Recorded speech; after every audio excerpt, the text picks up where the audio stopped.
Greetings, fellow explorers, and welcome to the 6th episode of Geekoscopy 101, the podcast show that highlights the nexus between science, story, wonder, and philosophy. With me, your host, Dr. Yanis Kistan, and today we're exploring video games as a tool for personal growth and development with Boonie Sripom. How are you doing, Boonie? I'm doing wonderfully. Thank you so much for having me. So tell us a bit about who you are in this moment and what you do, Boonie. Well, I have a background in education across the lifespan. Do you want to hear?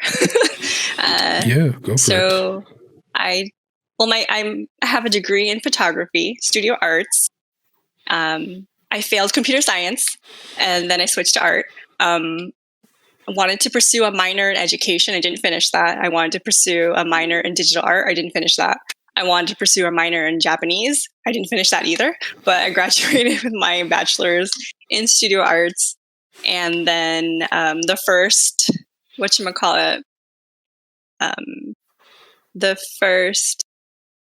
crisis happened. And so I wanted to be an art teacher. Didn't pursue it because they cut funding to art programs.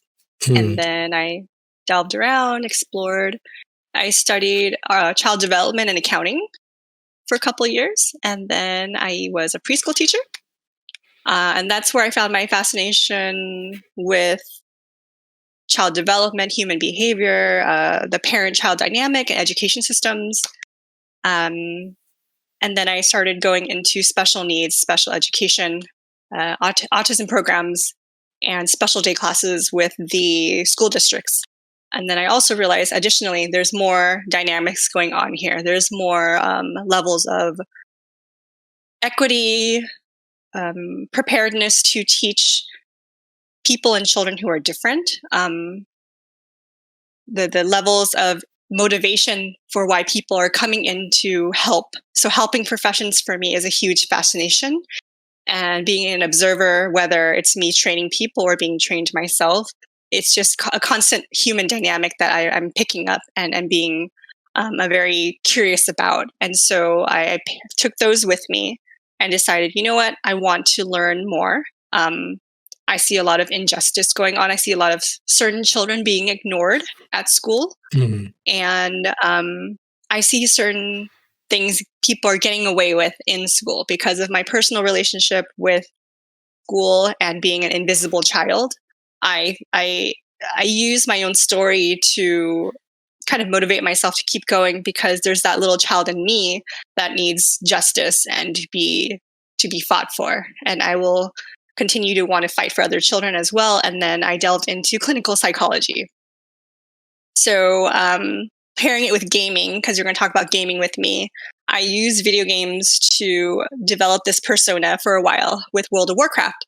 I created this character called LCSW, and in the States, that's a licensed clinical social worker. And at the time, I was unemployed and not going to school yet. And so I wanted to apply to grad school to be a clinical social worker, but my background's in art, and so they kept on rejecting me. They wouldn't let me in.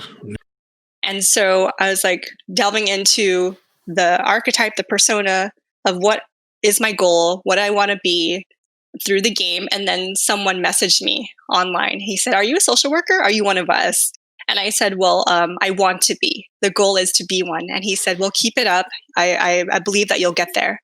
I realized that it was very difficult to apply to a discipline that you have no relation to, even though I was mentored at the time by a clinical psychologist, and she saw that I could easily pick things up, like naturally a social scientist and motivated to help people. And yet my background was stopping me from pursuing higher education. And so I just went into a program that took me, for clinical psychology.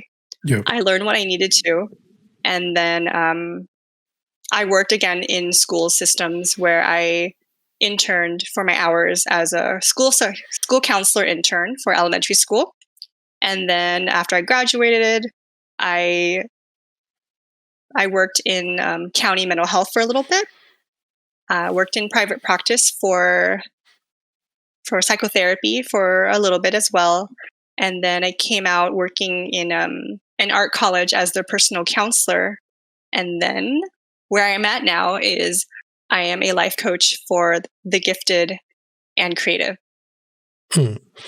Yeah, so you've identified that, creative and gifted people require some, help with their personal growth and development. But why do you think they are so prone to have difficulties with their growth and development? It pairs back to learning and cognition and the state of our education and how parents or people in general think people grasp information, process the world.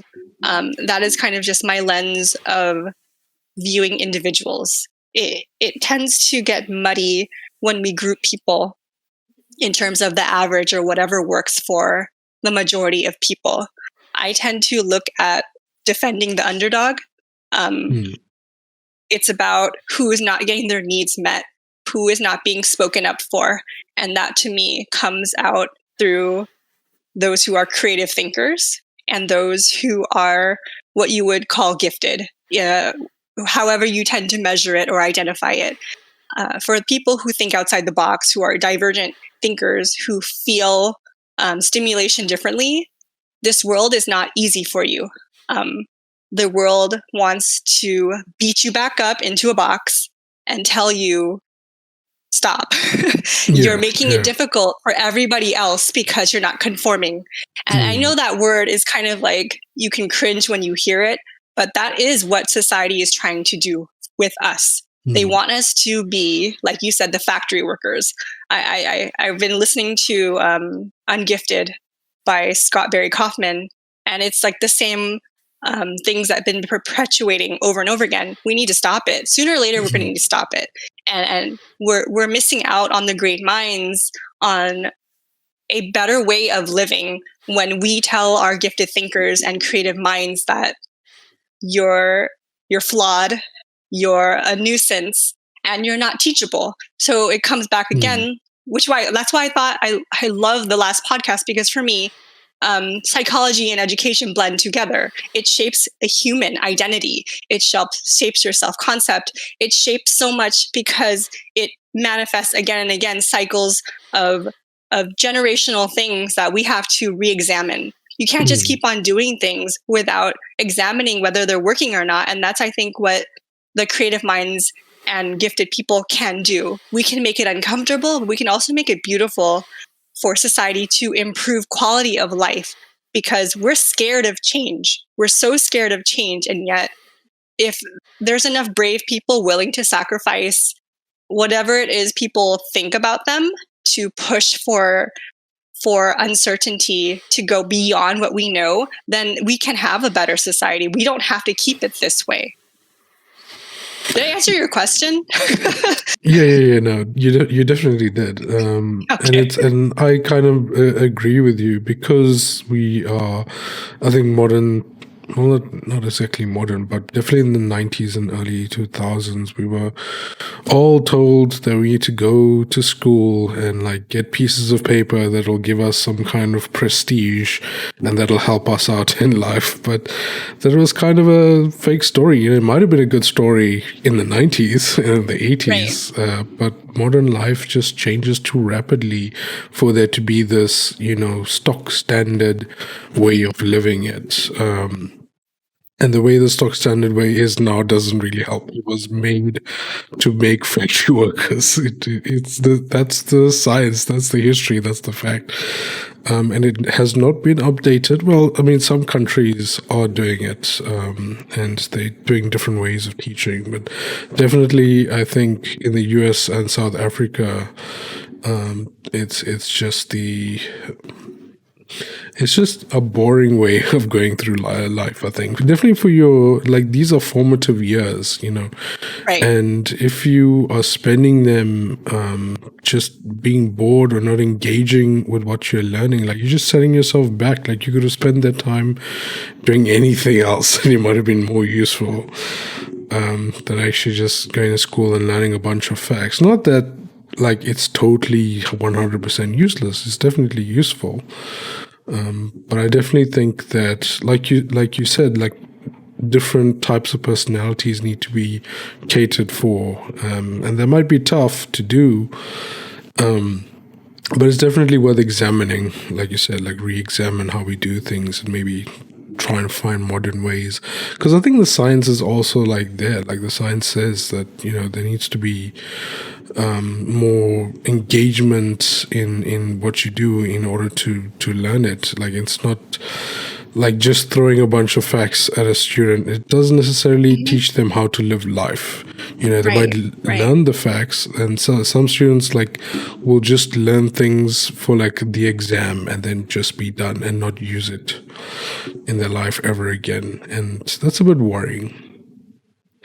So, from your serious job of trying to improve people's lives, which is, a pretty useful and quite righteous, is righteous the right word? Endeavor. Well, it's good. You also like to play a bit of video games and try and incorporate that into not only your work, but obviously what you do, after work. But how did you end up gravitating towards video games? So I've been gaming with my siblings, my cousins, since we were super young, maybe 4 or 5 years old, in the 80s. And so it's been in my life for a long time. And then I had a trauma happen in college where I had a really difficult time coping. I had a friend commit suicide, and I had survivor guilt. He told me he was going to do it, and I felt powerless, helpless. And then that's when the domino effect happened, where I failed out of computer science and I couldn't focus. I had very severe PTSD. I couldn't recall information. I could retain information. And so I had to process it on my own because I had a really bad time in therapy. My first time, I can remember the look on the therapist in training's face when she came in to see me. She was very scared. She was very new. And I don't hold it against her now. And yet in the beginning, I felt very wronged that after going through such a severe trauma, that this was the person who was supposed to help me. But on the side of that, everyone has their own process, and I do educate my clients on, based on what they tell me, it sounds like they'll be okay with a practicing therapist, or they need someone who's very, well versed in what they need. It's important for me to advocate for that because that setback took me even longer to believe that people could help me. So back to the gaming part, I kind of stuffed it inside that trauma, and it manifested in so many different ways because the body does remember. The body is trying to tell you something's wrong. And so we try to cut ourselves off from the head up, head down, where we're trying to rationalize everything, because I tend to do that. I tend to kind of okay, what does it mean? What's the next step cognitively for me to overcome, or I'm just going to ignore the bodies and the sensations of my body. And after a while, I felt like there was no life purpose. I graduated. I did what I had to do, to fulfill the education requirements to whatever society wanted me to do. And then when I wasn't doing what society told me anymore, I checked off everything off the list. I was left with my own feelings and thoughts to finally cope with, and I was struggling, and I was alone. And so gaming really helped me connect with others. I have a twin brother, and so I played with him a lot. We played World of Warcraft, and I would play with other people that we met through our guild, and we would start chatting, and I was one of the healers. We had our own channel for healers, and we would all start talking to each other, getting to know each other, and it got very personal, and we started sharing about the things that did happen to us. And that's where we helped each other grow and know that, just because the physical world is not there for you, don't lose hope, because maybe in the virtual world, someone might get you. And I use that with the archetypes that I've picked up while gaming and how I observe the world in general, to know that there is a place for everybody. There is. I believe that. And so if you are a gamer, again, the underdogs, the people that have been stigmatized or stereotyped in a certain way. I feel like it is my job to give back. It's my mission to always fight for the community that saved me too. I find, I've done a bit of research, well, just reading, when it comes to video games and also Dungeons and Dragons as a good way to kind of kind of blend a person back into society when they have a lot of like social anxiety and don't want to like speak to people directly or afraid for some reason. But video games have found to be, as well as D&D, have found to be a way of like, if done therapeutically, of trying to blend people back into society. And yeah, but I feel the same way. Like I've always felt very different from society. Like I've always felt like I don't fit in anywhere. And I think that's why I kind of gravitate towards video games, because it just puts me in a world that is not this one. And in there I have a lot more agency, I suppose, and feel a bit more accepted, because you have this kind of veneer of this avatar, whatever, that you take over. And I suppose that's how I've used it in the past to cope. I think my social anxiety's got a lot better over the years, especially recently. But I mean, it's up and down. It's definitely, I think, after the coronavirus and lockdown ends, I think everybody's going to be a bit more socially anxious when you like finally have interaction with people again. It's like, how do I be? Like, what is the protocols again? What am I supposed to do? Like, but anyway, so on the counter side of that, because like there's always been, stories in the news, and I just suppose,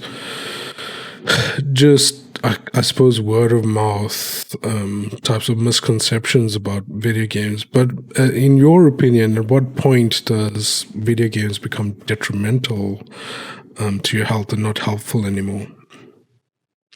I'm going to say context always matters. Context is super important. Without that, I wouldn't know if it's detrimental to someone or not, because everyone's average number of hours per week is different.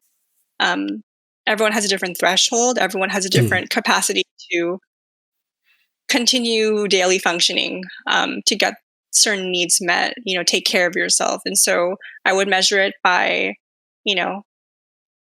looking at someone's life, asking them in certain areas. And this is the thing that will be uncomfortable and frustrating for other people who are looking from the outside in. And that's the same way for when you go out into the field as a social worker or a mental health worker. Some people think that you are damaging your life with certain behaviors, but the person doing it may not think so, and they're actually content. So if there is a discrepancy with that, then there is nothing wrong, even though you may see it. But in general, also, you take that into consideration, but also see that there is a level of like, okay, you can clearly see they're not taking care of their basic needs. Like they haven't showered in like a month, or they're not, like they're just withdrawing. The limitations are very, very low. Like the bar is super low. So for anything above that, I think that's the gray area where would be like the tiered need for seeking a therapist or higher level of care. When it comes to just the average number of playing per week, the hours, I think it's around 20 something hours a week, which I always tend to, after I say that number, I think about who's watching Netflix, who's on the internet, It is just something that, again, is stigmatized. Just because it's gaming, people think, oh my God, that's too many hours. When you divide it across the week, that's actually not that much, because we're always touching our phones. Like, how many times have you checked your phone today?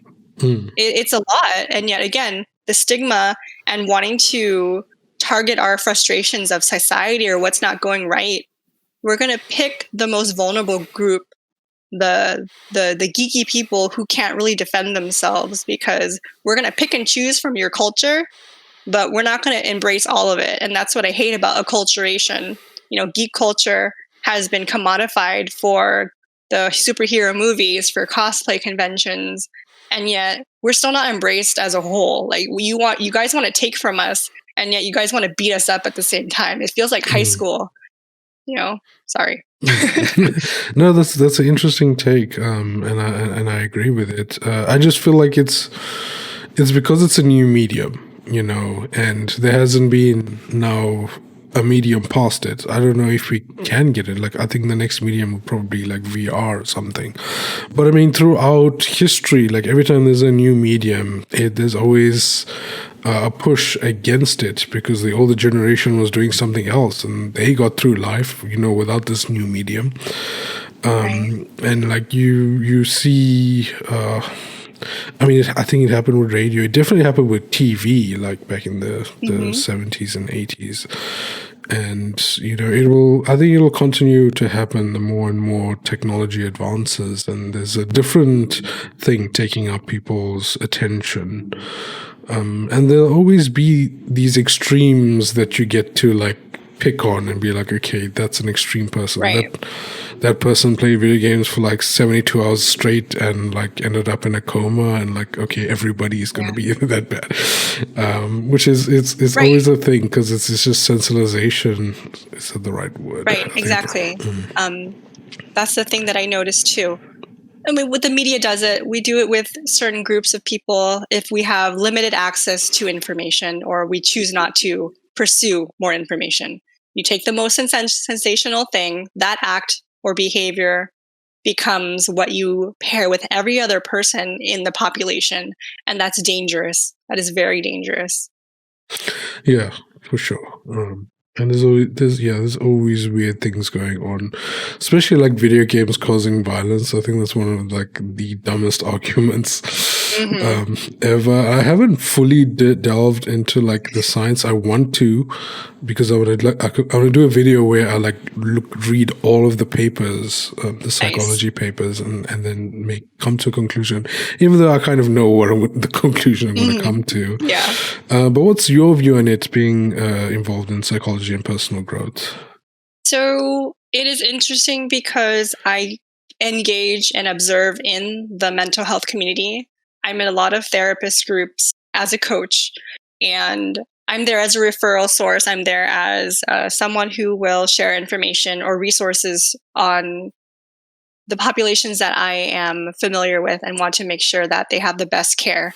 So when I see something related to another school shooting or another this, like, do you think it was gaming involved? Or I'm for sure the game's involved.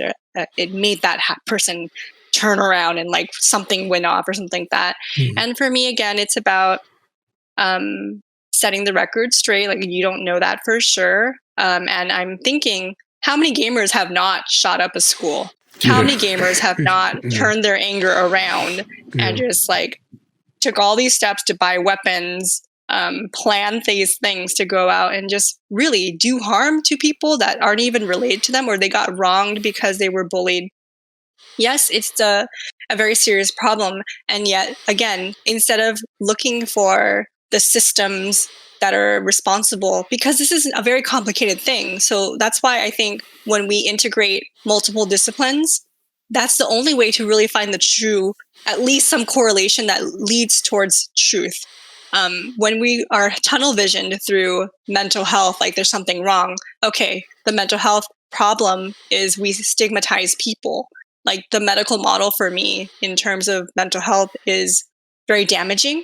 And that's one reason why I think there is an evolution of mental health going on right now. And I think that within our lifetimes, we'll learn to separate people from their diagnoses, only because of how in the States we have to reimburse. And that for me is very problematic as well. People have to diagnose without really fully knowing someone, but like, okay, I gotta get reimbursed for things and insurance, so I gotta find what's the closest thing to diagnose you with, and then that's your label, and that stays on your record or whatever it is.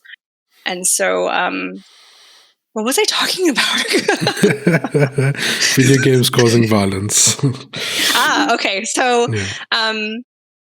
okay. So the thing that pops up every now and then when I am asked this question is, let's back up. Let's look at systems. Let's look at the school system. Let's look at poverty. Let's look at basic human needs. Let's look at connection. Let's look at lifetimes and generational histories of how a family system has coped with stress. It's never isolated, and yet we seem to want to target for a simple answer. And even when we do target for a simple answer, nothing's done to change it. We just want to feel like we have no part in what has shaped somebody. We feel like, wash your hands clean of this. Oh, I'm not part of the gamer community. That means I'm not participating. I have no social responsibility, even though I take oaths to do no harm. And for me, the social justice component, the systems component of being a healer or someone in psychology or social work, it automatically makes sense to do and think of, and yet a lot of people don't. And that's me calling out a lot of healers who don't do this. To separate yourself from the politics of a human suffering, that's privilege right there. You don't get to think that other people are suffering or feeling re-traumatized when other people are suffering. It's their people suffering. Just because you're not suffering doesn't mean that you don't have to have compassion, or at least think about, how can I raise the discipline? How can I raise the healing profession as a whole? What can I do to improve it? Just because I'm not suffering doesn't mean that I don't have to do anything about it. And so when I see the argument about gaming and hurting people, killing, that is, again, systemic. Okay, so let's break it down. Is it someone with some type of privilege? Yes, it looks like there's a correlation with privilege. It looks like there's a correlation with someone feeling like they don't belong. It looks like there's correlations with a lot of things. There's no coping. What would make someone leave their child to game all the time and not really connect with them? So that for me is not parent shaming. That for me is thinking that parents are overworked. We're focused with money, or we don't know what to do with our time. So it's like the baseline connection of the family system as a whole has changed a lot over the years, because everyone tends to work paycheck to paycheck. This is a societal problem. Children are being left alone, being babysat by the games. So this, again, I'm not saying the games are the bad thing that happened. It's that we're so busy, overworked, overstressed, that we don't have the time in general to connect with our children. We don't even know what's going on with them during the day. And then the layer of I have also with that is what you would call toxic masculinity, right?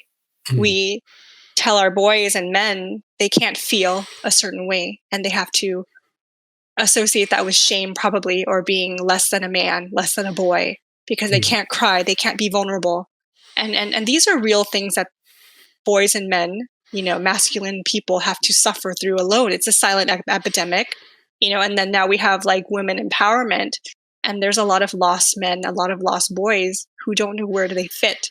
They keep on getting the message that they have so much privilege, and they do. So society-wise, they do, and yet the emotional component they are being robbed of. So like the soul part of them, the tender part of them, it is complicated. So like systems is so important to me, because you can have the good and bad. It's all this grayness and polarities that can be embodied within one person or one dynamic. You can't have the tunnel vision. So you have to like look at different components of everything that shape a person. And for me, it's huge that, again, the mental wellness of our boys and men is at the point where they're not allowed to feel, where some of them get the message that the only way they can express themselves is through anger and violence. Yeah, definitely. I agree that it needs to be looked at holistically. Like there's generally not one answer or one single thing that will cause such a. That's an extreme reaction, to be physically violent, and there's no way that it's just video games. Right. Although I would not say that all video games are necessarily good for you, or because some of them are designed in a way to prey on your evolutionary behavior and to kind of like ding the chemicals in your brain, you know. Right, and those are right. the ones you should look out for. The ones that generally, like, it's kind of easy to pick them out these days because it's the ones that keep asking you for money in order to, you know, continue playing or in order to save you time. And thankfully, Right. I think those type of games are going away, especially. I think after the whole like loot box debacles with some of those games and loot boxes becoming gambling essentially, and if that's being found in courts, and I think a lot of developers, I think, are taking it a bit more. Are thinking about it a bit more when it comes to the games. But you're always going to get those games who they just out for your money and they're not afraid to mess with your mind in order to get it. Right. And that's one example. I'd have to dig deeper. But definitely, you know, the type of games I like to play are story games anyway. That's why, like, I feel like, yeah, the type of games that I play, I don't feel makes me any more violent than I would have been if I wasn't playing it. Because I'm just like, I'm just sitting through a story. I mean, I'm bothering a character. I'm getting to live vicariously through them. So whatever, you know, angry energy that I have, it's going through that anyway. And I think that's one of what some of the science now says, that video games are a way for you to vent a bit and get rid of that energy. But obviously, it's not all of them. I mean, video games is a medium. It's not a genre. There's like 100 different types of games and ways of playing. Right. So yeah, just to narrow down and blame video games for anything is kind of silly, because it's like, what are you pointing at exactly? Yes, exactly. Yeah. So the violent video games, sure, we can talk about that. We can talk about appropriateness. We can talk about, you know, do those levels, like for adults, or what do you call them, the scores, ratings, do the ratings actually help? Does it do anything? Like, you know, if you're just buying your kid anything they want, it doesn't really matter. If you're not talking to them about what they're playing with, or instilling this sense of coping strategies, a way of dealing with stress, because that's part of the conversation too. I think that I tend to talk about this in general, where a tool only is useful when you know how to use it. You know, a tool is only as useful as, you know, the sense of growth, growth mindset that you have, right? If you don't have that, then yeah, you're going to feel very beaten from a game if you keep losing. But if you have that mindset, okay, life is kind of like that, I can use the game to continue. I can use the game to develop a little bit of resiliency. Let me try again. I can do this. You know, it's just a game. I can look up resources. I can watch people play. That's the brilliance and beauty of a game. If you're stuck, someone else has already done it. Like, if you're the first one and you're actually a very competitive person, you can make yourself want to be the first person on a realm to do this, or the first person worldwide to complete a challenge. That's an amazing accomplishment, and that can be applied to outside the game as well. There's so many different ways to use a game to grow, and that's what I love using it for. Like, there's a bunch of metaphors, a bunch of strategies and skills you can safely practice within a game. And it's scary sometimes when you do it directly for yourself. A lot of us don't think they're worthy enough to change. We think that I'm not good enough, I'm not ready, I'm not worthy of change. But in a game, if we play it for my character, if we do it for my guild, you know, I can do that. You know, I can do things for other people. I can do it to make my Animal Crossing home more beautiful. I can do it to level up my Pokemon or something like that. That is a safer, indirect way of growing, instead of thinking that I actually am worthy. Like, I can do this. You know, it's really hard, but we can get there. Sure. How do you think we can, as individuals, kind of reduce the stigma that video games are bad in any way? Or do you think we can, or we should? Of course we should. I think play is essential. So, like, in terms of archetypes and inner child stuff, I think that all of us do have an inner child to honor. All of us have this component of ourselves that we sometimes bypass, either ignore, we don't listen to. That playful part of us, the inner child is about awe, discovery, wonder, feeling connected to the universe with such a sense of awe that anything could be possible. That can tap into every other part of us where we can be better.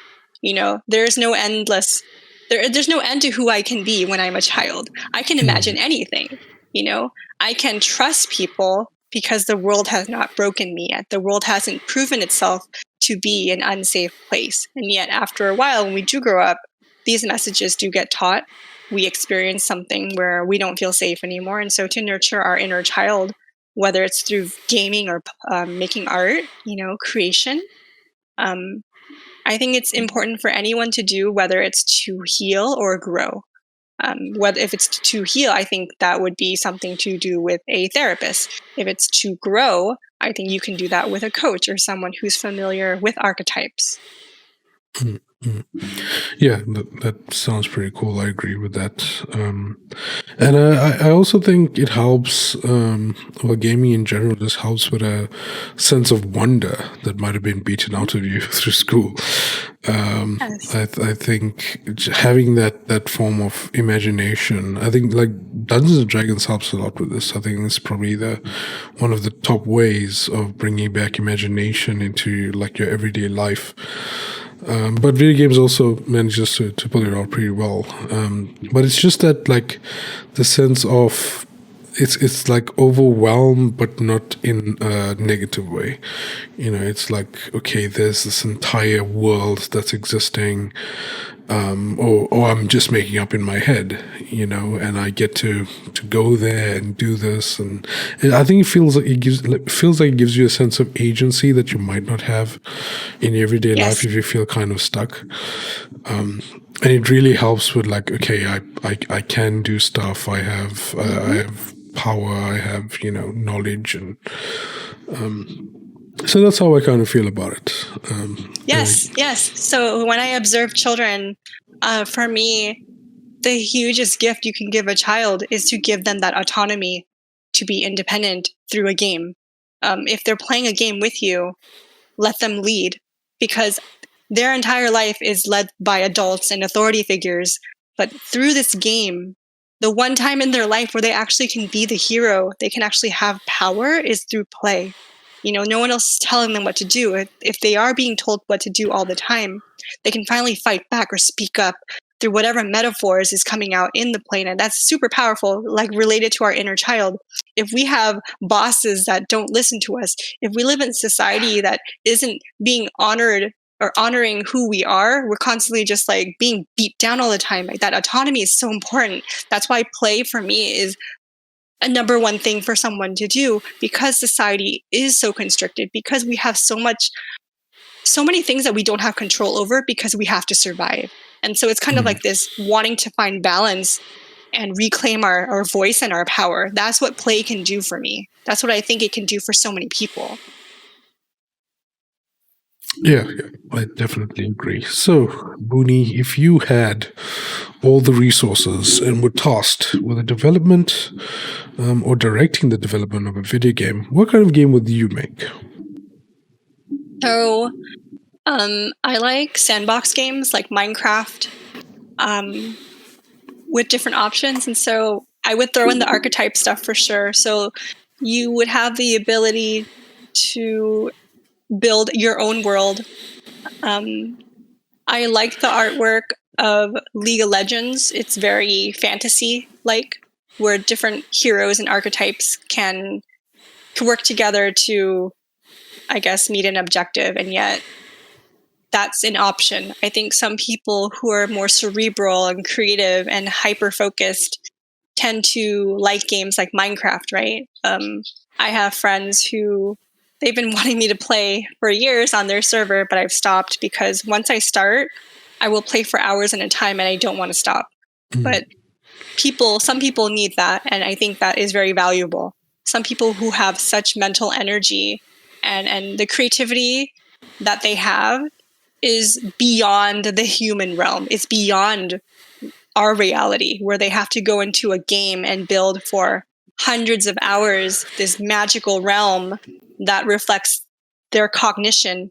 So when I watch people play, I tend to look for how they process information, and that's depends on the person. So for me, if I were to make a game, it would be applied to how people want to take in information and then expel it back out. And for me, I'm a divergent thinker, so I would want endless options to use one tool or archetype. And for others who I tend to work mostly with are the rationals, who are kind of sensitive too. I'd want some kind of component where they are a hero, and yet that world building is probably number one thing, because again, in a world where you don't feel like you're understood, you probably want to create a world where it reflects your inner world as well, because this world is kind of bland. If you live in a cookie cutter area like I do, there's no variation. There's not many flowers here. Everything's beige. So I would want in my world lots of color, lots of flowers, lots of animals, lots of open land where there's lots of connection with Mother Nature. And I think for me, that's something that number one thing I would put in, because we do need grounding with nature. We need grounding with where we come from, which is the earth, the planet, and we tend to disconnect from it. So I think that reminder through a game would be that one step at motivation to go back out, because we need both. We need that stimulation. We need the mirror of who we really are in a game that's so open-ended, and yet circling back to, okay, I have explored my world. I've been honoring my inner child and my needs and wants to champion a cause or fight for something or just create beauty. Now I need to remember, oh, I'm part of this world. I'm going to go back outside now after I've made this natural world for myself. For sure. I wonder if there's anybody, I need to do some research on this, but who's tried to kind of make a game that will change based on like who you are. So like at the beginning, you like fill out kind of like a survey, and then it like procedurally generates a game for you based on like what outcomes you want to get out of the game. Something maybe I need to look into, but it sounds cool to me. The only thing that comes to mind when I think about that, obviously it's not that type of game, but I don't know if you know about the game Earthbound or Mother 3, but like they do ask you like a series of questions at the start of the game. They ask you like, what's your favorite food, what's like obviously gender stuff and all that type of stuff. And one of the interesting things in that game is like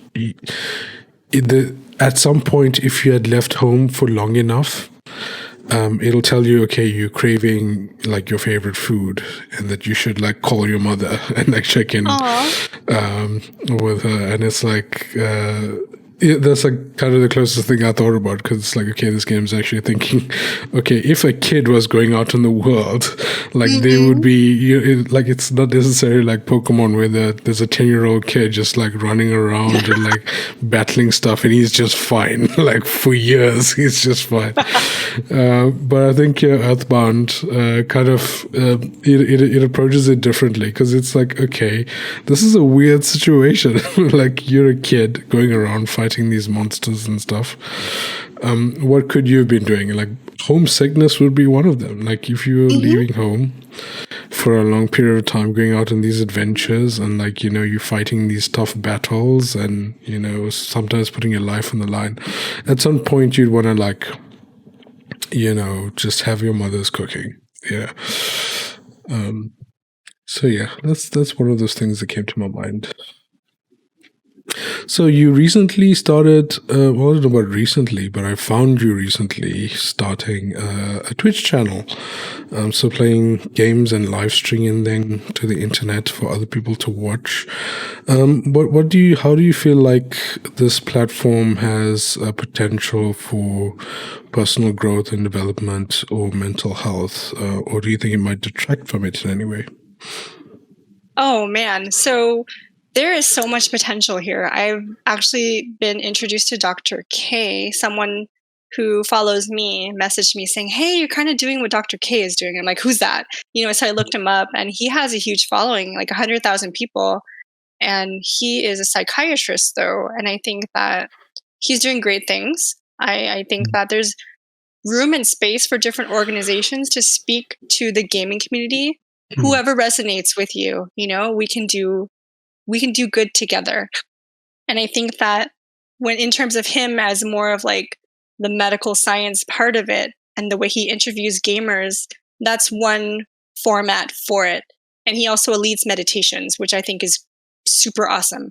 I think that, so I don't know if you ever watched Black Mirror. I have, yeah. So there's this one episode where people have their own channels, right? And kind of how I see it too, which kind of makes me feel uncomfortable and like bizarre out of body experience when I think about it, is that we are already there, right? We already have our own channels.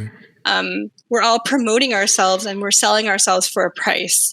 And we have to figure out what is the service, what is the product of who we are, because this is where we're at as a society. There's no escaping it. It's whether you kind of adopt it or not. And I have adopted it. I think that what I'm selling is, again, you have the personal power to use your interest to grow. If you need to heal, that's something that we need to address too. And that's part of what I want to do, where I'll differentiate between the differences between different ways of healing, different healing professionals, the process of change, because we don't always know what change looks like. When we're ready, we think that, okay, I'm ready to grow. That means I'm going to automatically change. It's not like that. It's a slow burning process. And we're going to have hiccups. You're never where you think you are. Like you're always two steps behind. Yeah. Exactly. So great for having motivation, great for being ready. And yet sometimes you need that perspective, sounding board maybe, or someone to kind of see your picture and help you focus. Because for someone who thinks differently, thinks outside the box, whether it's ADHD, you're neurodivergent, you may want to try everything under the sun, or for sure what you want to do. All these things, I think, have space in the Twitch community, because I think my community are those who think differently. I will always tend to look at it through the lens of archetypes and cognition, where another person who might want to help the wellness of the gaming community could talk about it in terms of the medical model with diagnoses, or talking about it in terms of, you have resources, we can help you. Like, there's different messages that people can share, and different personas that resonate with different people. So again, with the archetype thing, your inner archetype would resonate with someone else's archetype in a certain way. And so the more we have of helpers, the good people who are willing to go out there and speak, the more options people have. Because if there's only one way of helping people, like, that's it, that's the only person that is out there spreading good information, I don't resonate with them. So where am I supposed to go look for help? It's kind of like that. You want to change the channel, go somewhere else. Okay, I'm an option too. There's different options for different people. And I'm going to add, again, the layer of representation.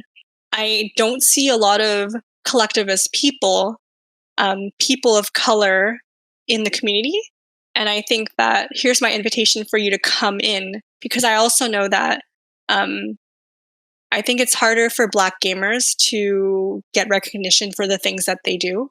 When I was on Mixer, I saw a lot of Black content creators who were doing really amazing things, especially the Black Minecraft community.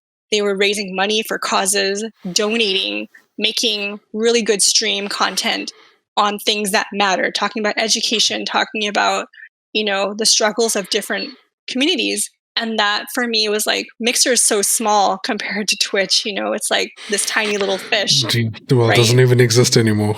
Exactly. Yeah. And so when I only got to experience that snippet of the dynamic, I felt welcomed, though.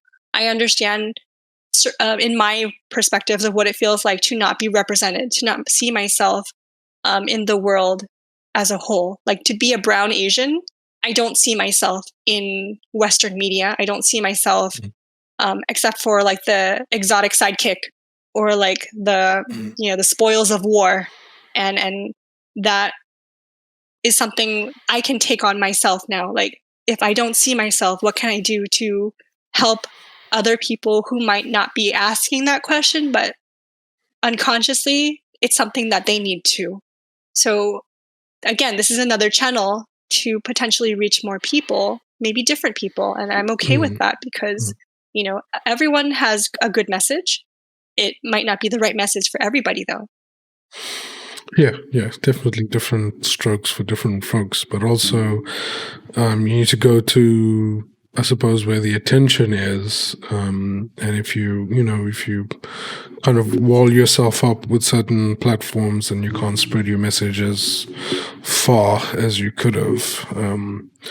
So definitely, I think, when it comes to people with important messages like you, like being on as many platforms as possible is important, but also being on the most, I think, contextual platforms is important. And like, because you're involved in video games, I think Twitch streaming makes sense, because you use it in your practice, right?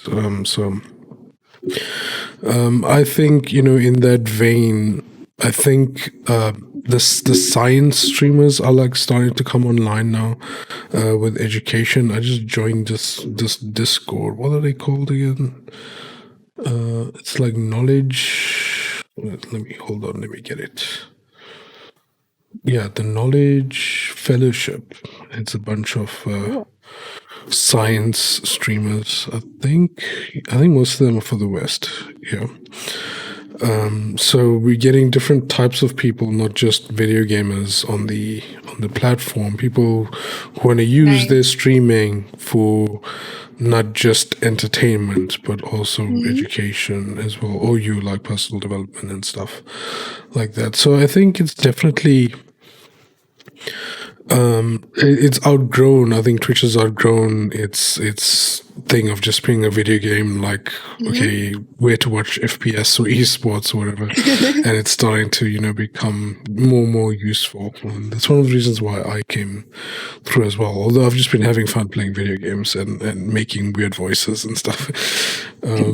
So from that aspect, I think it's been good. But also the way it's just built, like the interaction with chat and like being in a community, and like that's also helpful, especially during lockdown when you don't have that much human interaction. I think it's also a platform where you can get interaction and communication in some way with like-minded people at a baseline level, because not everybody is coming to Twitch. Like, it's definitely like a certain type of people, and there's obviously a bunch of stuff you can relate with on there. So I moved my tabs. Now I don't know where I am. There we go. All right, so let's move past video games. Or is it moving past or going backwards? But I want to know what your view on the other type of play, tabletop gaming, is like. And have you thought about it in any way? Do you think about getting into D&D? Because I know you're not in it yet. But what's your view on tabletop gaming? So I love hoarding resources, whether it's in a video game or a tabletop game. Those are my favorite types of games. It's just like a sensory experience for me to touch things, to touch the cards. You can hear the cards, feel the cards, like the crisp cards. It's so different from like typing on your keyboard, holding, the controller. So for me, the difference is also again, grounding your body. Like, we can be in the virtual world, we can play, that's great. And yet, sooner or later, we have to go back to our bodies. And that's something that I try to do in my streams on Twitch. Every now and then I remind people, hey, don't forget, you're part of your body. Like, feel your fingers, wiggle your toes. Enjoy a good meal. That's something we tend not to do. We feel rushed. So I think like the little basic things do matter. And so I think tabletop gaming goes back to the fundamentals of connection with your body and other people. It's just super foundational, and I wish we could do it more often.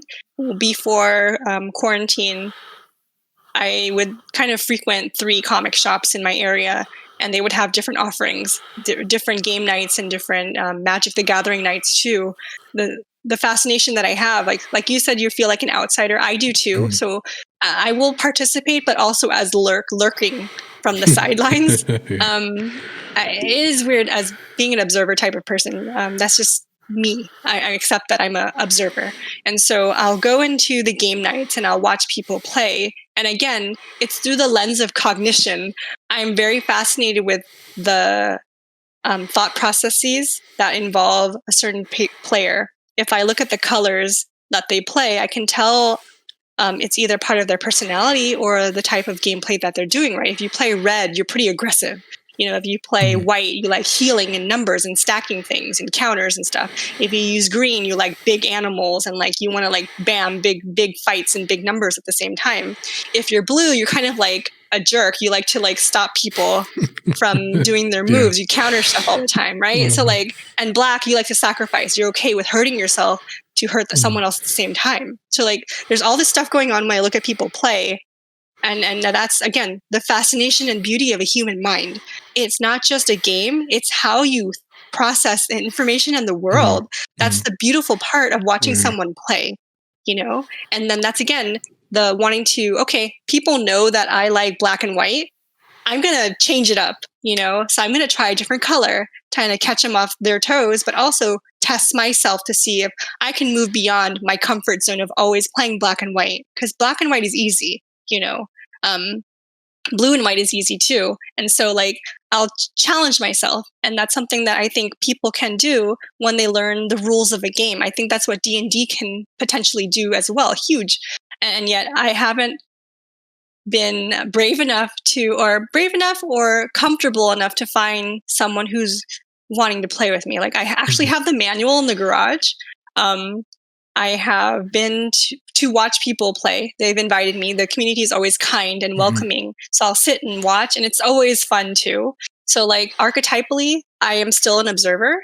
My inner child is getting more comfortable wanting to make friends, and yet she's still hesitant. And so like I'm honoring her and letting her know that it's okay, that, whenever she's ready, we can play. And yet, there's this level of fear that I have to overcome myself, So as a coach, I think that I can be more vulnerable and transparent compared to a therapist who kind of has to like be professional persona. I cannot share as much. I'm sharing my journey as I work with my clients. I know that's not something many people would think, to do. And yet I do have my own boundaries. Like if I haven't worked through it, I'm not going to talk about it. If it's something that's super tender and uncomfortable, of course, that's something that is, for me, would be a boundary crossing as well. But I can use my story of growth the same way I can help other people learn if it sounds similar enough. And I've kind of done a couple steps of the work that can help people feel more like, okay, my coach kind of gets it. I think I have a little bit more motivation or belief that it is possible too.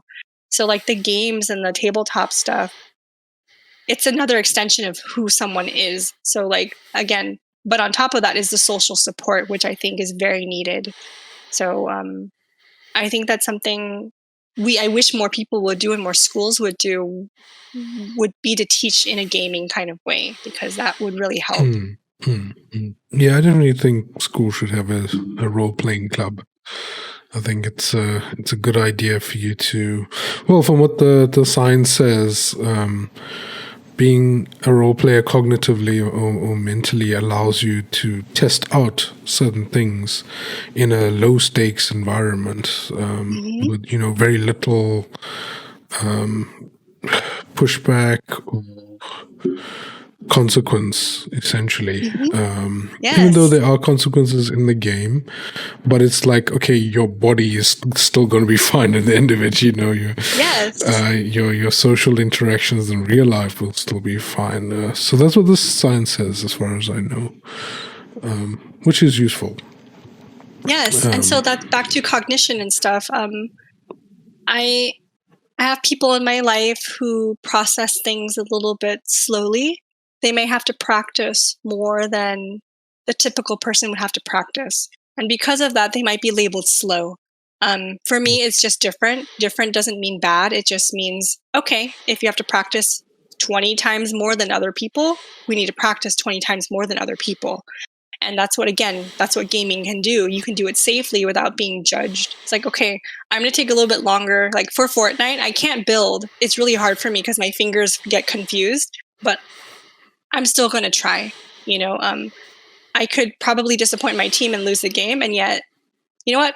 It wasn't that big of a loss. It's not that big of a deal. It's a game. We can play again. The game lasts 15, 20 minutes, Okay. So I think that's what tabletop gaming, video games can do. That, like you said, that safety to fail and try again. Because again, if you're not giving yourself the opportunity to practice and build yourself back up, when are you going to do it? That's just the question. When are you going to do it? If you haven't practiced enough, then you're going to fail or make a big mistake somewhere else. And so I'd like to buffer that possibility by practicing to kind of adapt and think critically in a game instead. Yeah, I agree.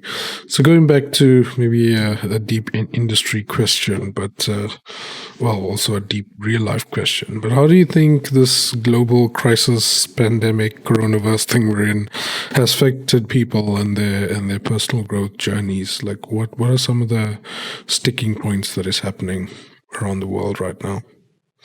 So archetypally, I think about cycles. I think about shadows. It's easy to focus on your light because it's the good stuff about you. Society has a darkness. Should be facing. Society has been harming and oppressing subsets and groups and populations of people for generations and generations. The same if you think about family system psychology.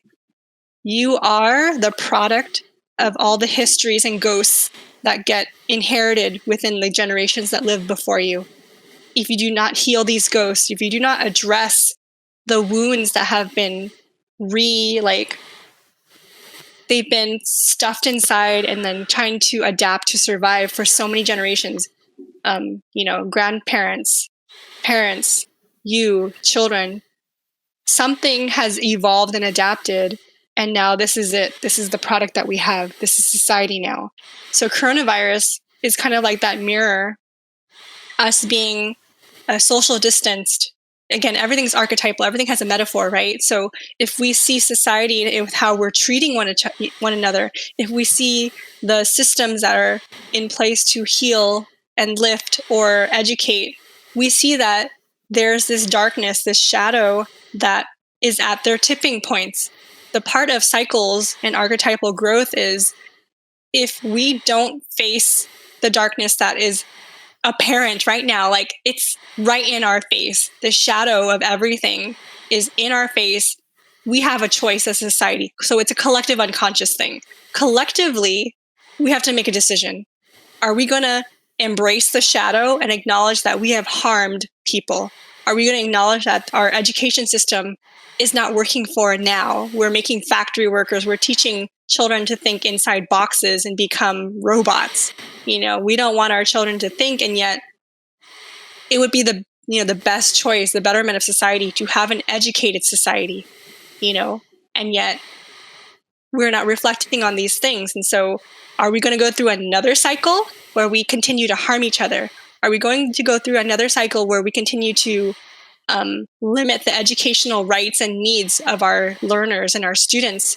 Or are we going to embrace that we are flawed as a culture? We're flawed.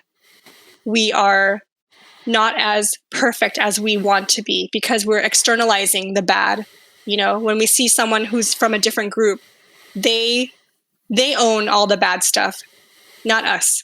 And so, as a society, when we're stuck on our own now because we're not working or we're being quarantined, we have this time, this opportunity to reflect now. And I think it's an opportune time to think about, okay, I have an existential thing now of life is not being easy. Life has more than one path. When society is not working how we thought it would work, now we have to think about the things that we were suppressing or ignoring because we were busy working 40 hours plus a week. We were busy self-medicating with TV. We were busy overworking to pay the bills. And now that we have all this luxury of time, or the not luxury of time, where people are hurting themselves, people are dying, we have this time to reflect. So I think, like, archetypally, we could go multiple ways, of course, and yet we have this chance to do what we're doing right now. We have a chance to uplift humanity with awareness, with insight, with new information and new perspective. That is what we can do by combining multiple disciplines of view. And that's what I think what is going on right now. So everyone else who has feel compelled to speak, to continue pushing for integration of things before change happens, I think more content creators, more thought leaders are going to come out. I think more people are going to feel uncomfortable, but they don't know what it is yet, because as the cycle of change is uncomfortable, you have to go through the discomfort first. So the metaphor of like the phoenix rising, you have to die before you are rebirthed. That's where society is at right now. We do have to crumble a little bit and shed what we do not need.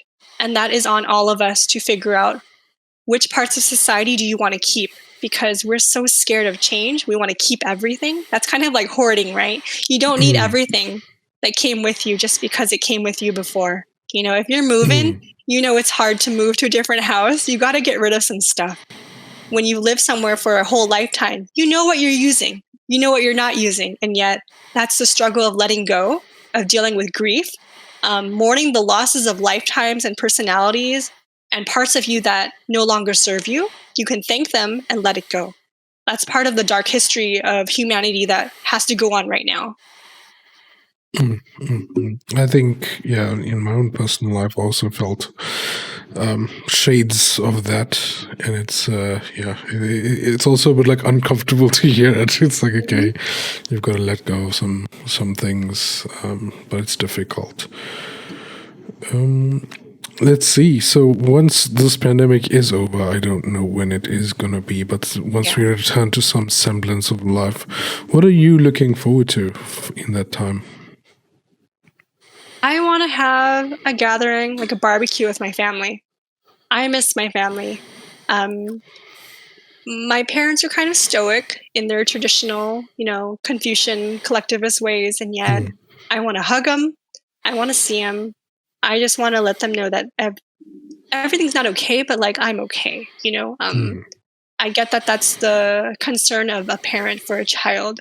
I feel the same way about my niece and nephew. I worry about them, but I also know that with this gap year of learning, since I have an educational background, I think they'll be okay. So I would like them to know that, I'll do my best to help them. And yet it's not the end of the world that their schooling was kind of funky for a year.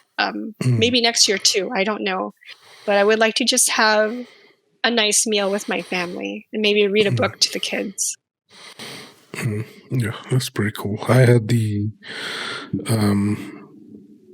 pleasure of going to my family's place for lockdown. As soon as we learned in South Africa that things were getting locked down, I jumped in my car, I left where I was. I went to be with my family, and I do not regret, because I would have been really worried not being here during this time and everything is locked down. So I'm glad. Sadly, I'm going to have to go back in a couple of months for work. But yeah, I'm just going to have to deal with it. It's one of those things. All right. So in general, during your practice in self-development and growth and figuring out archetypes and stuff, what do you think are some of the most common like sticking points that impedes people? This is something that's I've circled back to. I like to use my hand to create the circle. It's the circle of life. Yeah, you watched a lot of Lion King as a child. Yeah. Because it's a circle, it's a cycle. So when I think about change, which is a constant fascination for me, by the way, I tend to contemplate change when I'm gardening with my plants, because they're the ultimate metaphor for me to nurturing and rebirth. Because let's say the mother plant dies, but there's seeds left.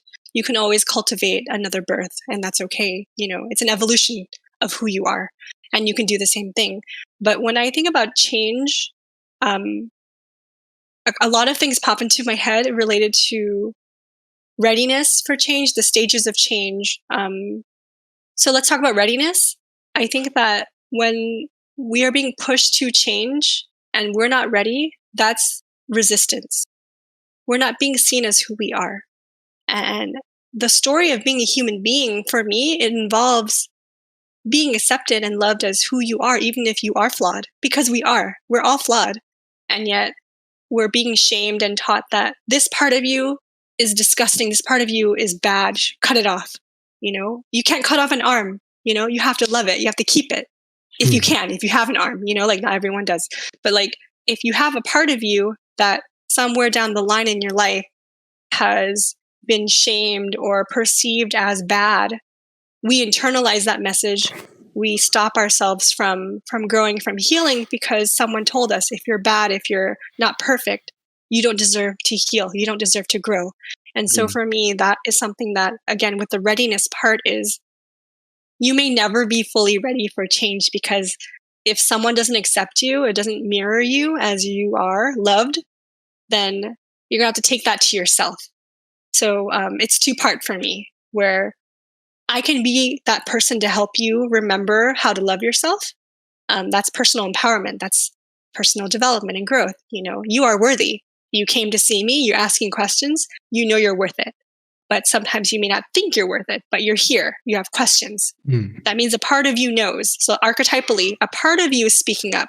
A part of you is seeking that help. That means you're ready. If you don't fully believe that you're worthy of the love and the capacity to grow, like, again, I will remind you. I'll look at what I see as the strengths that you show when you're talking to me in your interests, when you're gaming. I see the strength. I see the power. I see the determination. I'm going to reflect it back to you until you believe it. And that's what I think a coach can do. That's the same thing as what a therapist would do too. So like, we hopefully would help you cultivate and nurture that love, just like a plant, right? And so like, back to the readiness. I don't know if you ever take care of succulents. Not really. I do take care of things, though. I have a cat. Does that help? Okay. So I will post pictures of my plant propagation, because I'm so fascinated with a leaf to regrow into a whole plant. They're cacti, and yet they have individual needs for water, sunlight, soil composition. And so when I look at them, they also have the shapes of nature, spirals, perfect shapes. And so when I look at them, I think about the different profiles that they need based on the conditions available. Just like an individual person, your rate of growth will be different. You have to look at yourself like a plant. If you see that you don't have a lot of sunlight and you're a plant that needs sunlight, you're going to have to find out where you need to go to get more sunlight. If you're a shade plant and you have too much sunlight, you have to do the opposite. Find a place where you can protect yourself from the sun and grow accordingly. If you're overwatering your plant, so this is my caveat to when I was really ready to grow, and yet I was overwatering myself. I was giving myself too much information. I saw my plants die because I gave them too much water. So I think about, okay, a plant or a person can only take so much information. A plant or a person can only take so much motivation for growth. After a while, you need to just take it in and then just sit, because all this energy takes time to be turned into growth, because there's a capacity, there's a limit for everybody. Everybody's different, and you can't force it. And like with nature and the seasons, you have dormant seasons, you have seasons for flowering, you have seasons for accumulating information or energy. And that's what I see with people as well. For those who are affected by the seasons like I am, I have seasonal affective disorder where I tend to feel sad in the winter when there's less sun. But when the sun comes back, I'm ready to grow. I'm ready to exercise. I'm ready to learn and help people and speak out. But I notice that in the winter, I feel very down. Different reasons for why this came to be, but yet I honor my relationship with my cycles. And that is the same for each individual person with their seasons of change. You have a season for growth, and it may, your season may be short, it may be long, it depends. And that's something to honor because every plant and person is different. And so it's complicated. And so when I look at a person, that's what I will tell them too. If they want to learn about their cycle of change or what I'm noticing, we take tracks of time. And that's something to be patient with, because even if you're ready cognitively, every cell in your body, every memory that you have with who you are needs time and energy to adapt as well, because you're evolving, you're kind of mutating all parts of you when it comes to change. You have this picture of who you are, and now that you're challenging it to grow, you need to start doing it bits at a time, or else you're going to reach this uncomfortable part of, I moved too fast, let's go back because it was more comfortable. And that's what I think about too. So that's my thing about change.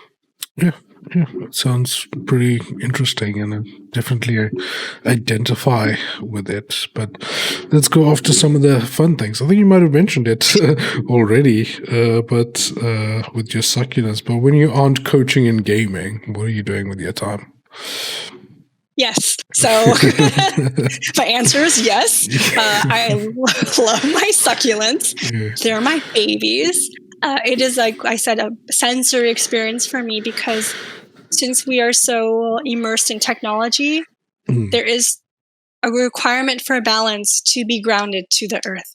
And that means touching earth. That means digging your hands in the soil, digging your toes in the soil, walking around on the grass, hugging a tree, taking the note of the water when it is being seeped into the ground, the way it lays on top of each plant, the way it settles in the middle of a spiral, or the way the flower is really ready to emerge and bud. All these things, again, is my type of meditation and contemplation on again, life is cyclical. These plants may die, and yet maybe they will come back. If not, it was a wonderful relationship to have and an honor to attempt to give life to a plant. And so I never really escape from thinking about cycles of change and life and death, because that is just life. To separate, I think, it's a fun vacation. But in general, I tend to think about it every day, that life is ephemeral and that one day I will die. And that is an acceptance that I do have. And before, I used to fear it. I used to think I have to chase for something, that I need to make a mark on this planet before it's too late. And coming to this relationship I have with my plants, and seeing some of them die because I have tried to propagate a new plant, and it was the first time doing it, I lost all of them. And that was a sense of loss for me to cope with. I didn't know how to help nurture a new plant, a new species. And that for me was a really good life lesson for me to contemplate and really internalize that, okay, I tried something new. Maybe it's okay to not cultivate so many types of plants. I know what I'm good at. Maybe in the future, maybe learn again. And that's, again, it's nothing against me. The plants did honor me, and I honored them too. I tried my best. And so that's what I think about or do outside of gaming or coaching. That's pretty cool. I think, you get some balance in there between physical and mental stuff, which I think is balance is always a good thing. It's I've had my issues of going too deep into certain things or overdoing certain things, and you always have to bring yourself back around and try and balance it in some way. But like you said, one day we're all going to die, and that's a good way to end a podcast. Yeah. So, Boonie, with that, I think it's time to pack up our camp and head back to our either our labs or fantasy worlds. But first, Boonie, why don't you let our fellow explorers know where they can find you on the internet and your work? Oh gosh, so I have a YouTube channel. It's Organized Messes. I talk about personality psychology and my processes or thoughts with change. I'm focused mostly on the gifted mind, highly sensitive people, and Myers-Briggs type ENFP or Enneagram 4. I feel that some people may not feel like that. The other content creators in the typology community try to cover all the types. And yet I want to be more authentic, where if I've engaged with them to a certain degree, I feel like it's more, I don't know. I feel like I have more of a right to speak on that type. If it's not, then it's mostly on my own, because I feel like I know it. It's my type. And also, I have a podcast that I stopped recording with my friend. It's called sparklespodcast.com. But we have good content. I think you'll enjoy it. And I have an Instagram, and let's see. Instagram is Organized Messes, but my gamer stuff is KuroNekoCake. So you can find me on Twitch, KuroNekoCake.com. KuroNekoCake username. Interesting point on your, the difference between your brands now, I suppose. I actually watched your videos like a year ago. Some of them. And when you came into my chat, I did not recognize who you were. Like, I did not put two and two together.